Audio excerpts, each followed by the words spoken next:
Hi, good morning. As Valerie said, I'm Carli Seeba. I'm the Operations Director at Kirkland Museum of Fine and Decorative Art in Denver, Colorado. And I'm going to tell you a little bit about our very exciting year in 2018. In 2018, we reopened to the public after a few years of closure in a new building in a new facility. And not totally a new building. As you can see, our old studio building actually came with us. And so today I'm going to talk to you a little bit about some of the challenges, how we accomplished this feat, and how we turned this move, which could potentially be devastating, into a real positive, both for the visitor and the visitor experience. As I said, we're located in Denver, Colorado, and it is a gem. We're a city that's growing quite rapidly, and we were originally founded in 1996 by our current founding director and curator, Hugh Grant, not the actor. You always have to say it like that. And we opened to the public in 2003. We have three main collections.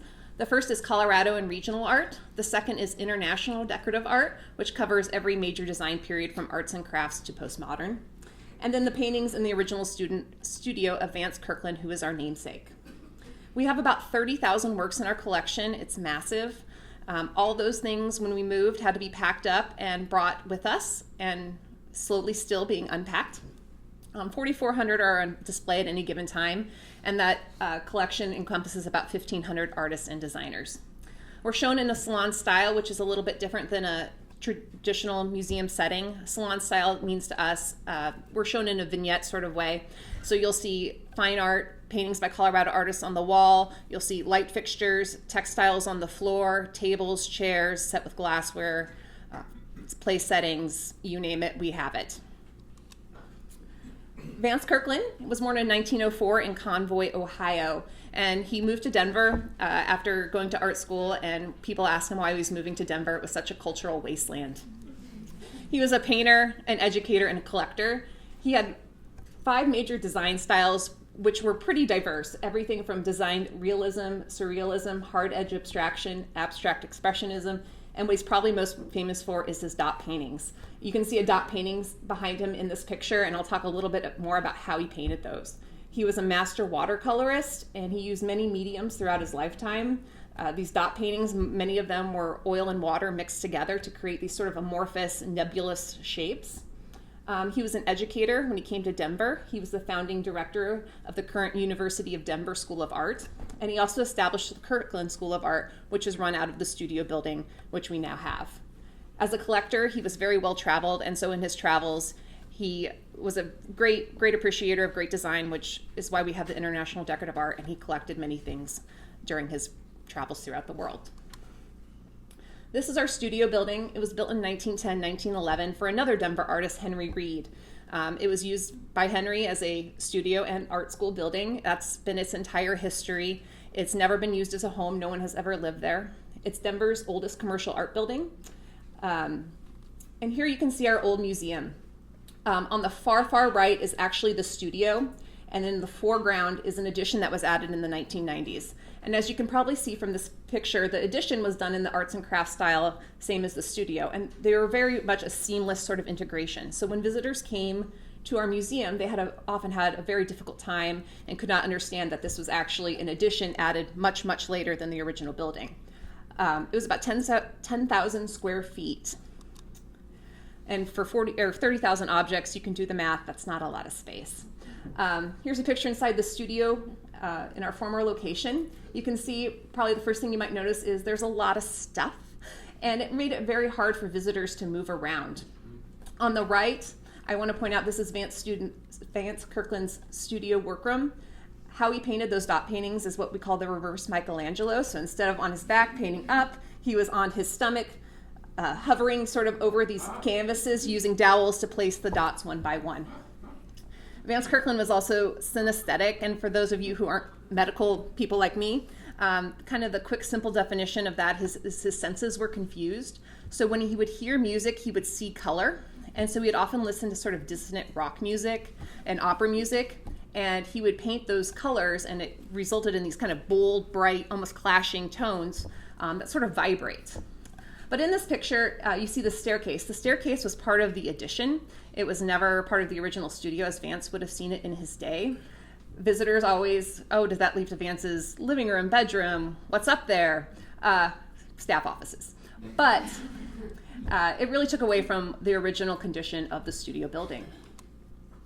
This was the surrounding neighborhood in the former location. There was a Quickie Mart across the street, which is great if you forget lunch, but not so great if you're trying to give visitors the experience that Vance Kirkland would have had when he walked outside of his studio. In the center picture, this is kind of funny, there's that palm tree. That's a new hip restaurant in Denver, one of the hot places to go. The bathrooms are actually designed after porta potties. So you can see the neighborhood has changed a lot since Vance Kirkland's day. In his day, this would have been primarily residential. The specifications, we used a dry chemical fire suppression system. While still working, we were wondering when it was going to fail, not if.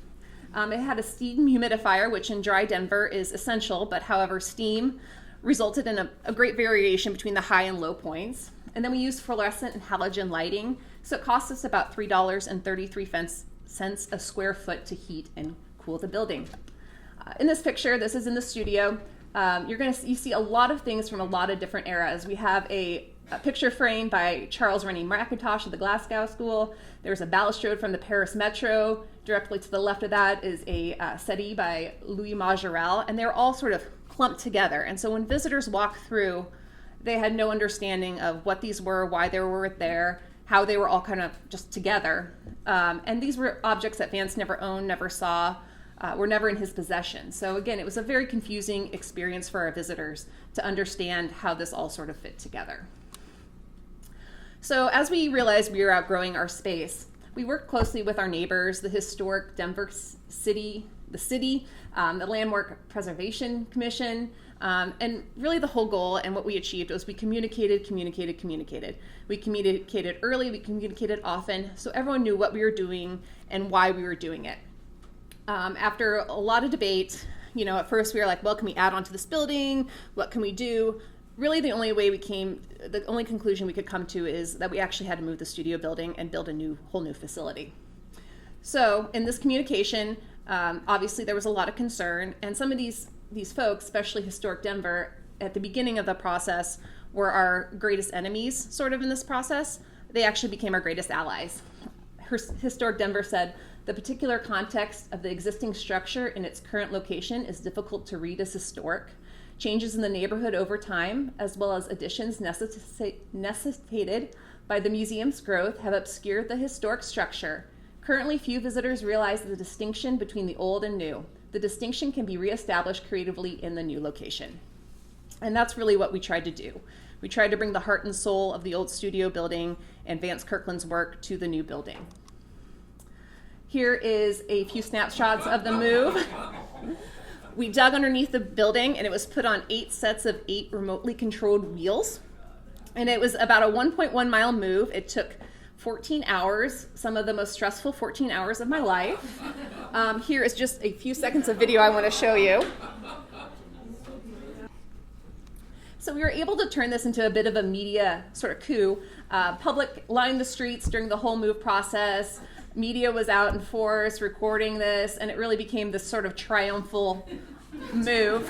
Here you can see it slowly inching by the Colorado State Capitol building in the distance.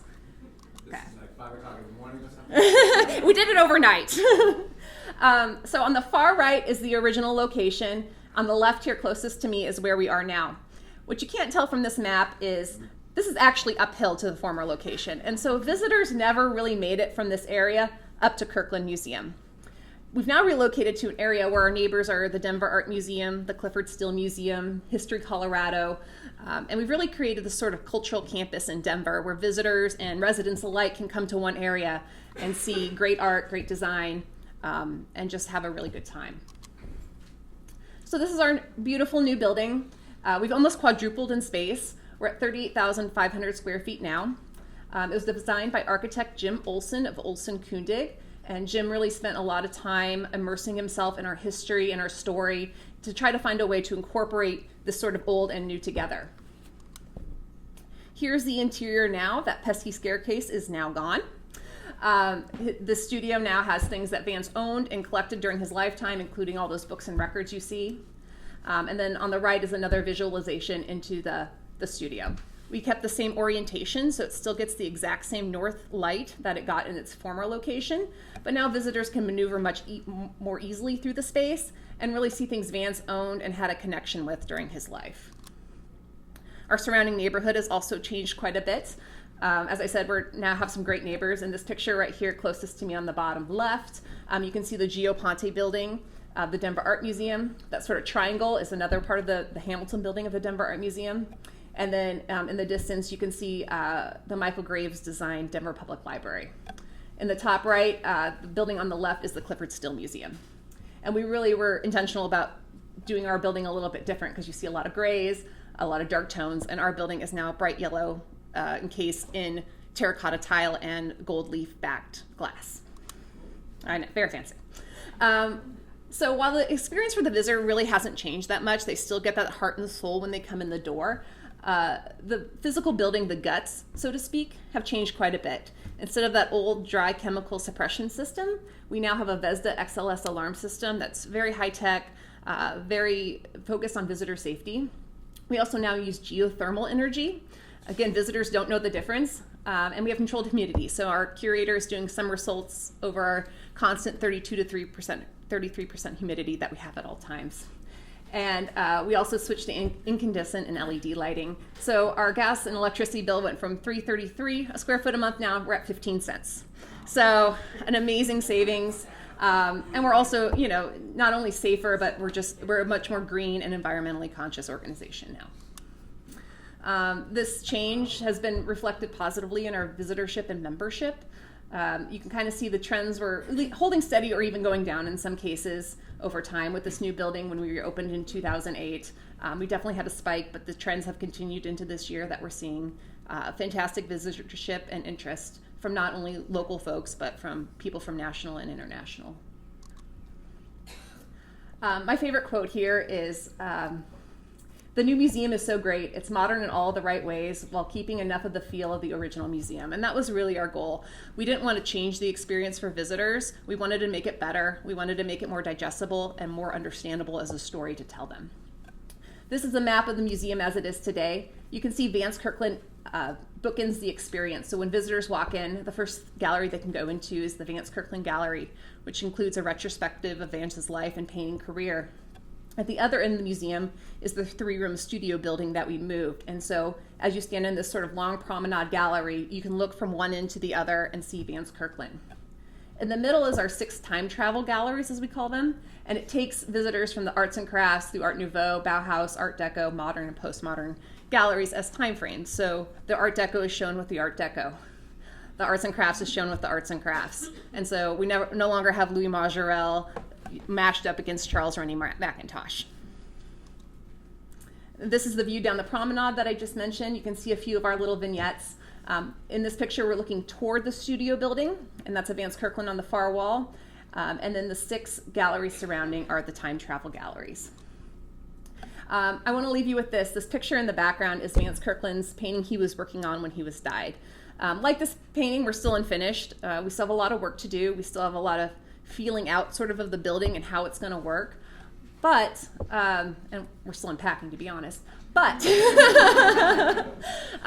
it really helps set the stage and a foundation that we continue to grow on and improve the visitor experience for years to come. Thanks.